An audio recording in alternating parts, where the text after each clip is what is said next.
Hi everyone. Today let's talk about transitioning from one career to another. So transitioning through careers.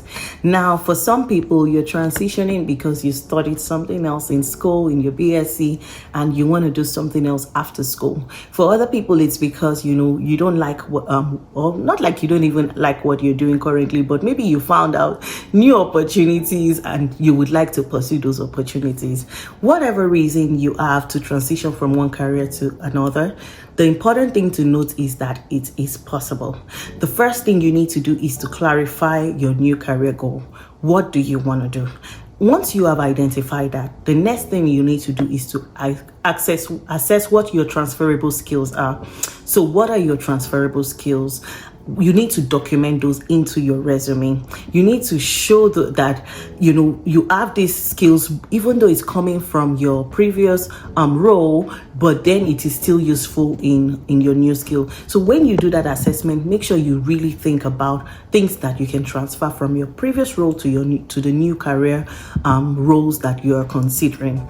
The other thing you want to do is to make sure that this is reflected in your resume. So when you transfer all of these amazing things and you've updated your resume, you need to make sure that your resume is not all over the place. You need to make sure that there's a story, there's a sync, like especially when you start doing an interview and they tell me about yourself, they'll be looking at your resume to see what you say. So you need to make sure that there's a flow already in your resume that you can sell during your interview. And so it needs to sync. You need to think about that very well when you're building your resume. The other thing you need to do is to fill in the gaps. There are different ways you can fill in the gap. The first way you can fill in the gap is to take courses, right? You have LinkedIn Learning, you have Coursera, you have Udemy, you have so many learning platforms today that you can learn from. Another thing you can do is to take professional exams. Professional exams actually do help you get a foot in the door. And so once you do the professional exams, you learn a lot from reading and studying, but also that certification on your resume does sell you a bit more. And then for some people that are able to go to do a solid MBA, that also does help with transitioning to a new career, because you can then start over. Everyone likes the MBA curriculum because it's rigorous, and especially when you're going to one of the top MBA schools, it's really, really helpful. One thing to note though is that when you're taking an MBA course, don't look at the money, especially when you want to target those big schools. Trust me, there's a lot of scholarships out there. All you need to do is to set out time to research very well to be able to hit those scores, whether it's in your GMAT or to even be able to read well and do all the letters that they always ask for you to do to sell yourself, and you can actually do an MBA, because that is also life-changing. Now, one thing to note while you do all of these things is your personal brand. You need to be able to tell a story. You need to be able to sell yourself. You need to be able to, especially during your interviews, you need to be able to say that, yes, I used to come from this point, but then this is why I am transitioning. You get what I mean? And it needs to make sense.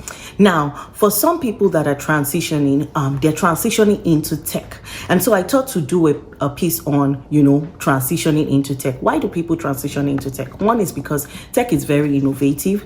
It's a dynamic environment, and it's a very transformative sector as well. And the good thing is tech is everywhere. Like every industry and organization actually does use tech. So tech has such a huge opportunity, and it has diverse roles that everyone can be a part of it.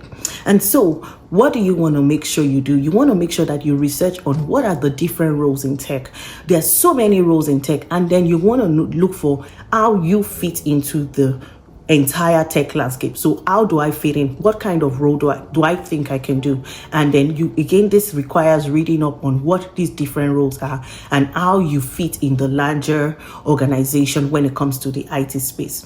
Now, there are software developers, there are data scientists, there are data analysts, there's business analysts, there are product owners, project managers, there's cloud computing, there's digital marketing, AI, cybersecurity, like the tech space is so big that the opportunities are really massive. And that is why some people, when they want to transition their career, they decide to go into tech. Again, all you have to do is to do a clear assessment. You need to do a lot of research, study a lot, and then you can determine, where do you want to go. And one opportunity with tech as well is that, you get to work remote if you want to. There are a lot of tech roles. One good thing about IT space is that the IT space has become very global, that it gives global opportunities. One, so you see people relocating from one country to another if you like that, and you can also work for a company in a totally different region from the comfort of your home if that's what you like. So look out for all the other opportunities that are out there, whether it's in tech, in medicine, or in any other space.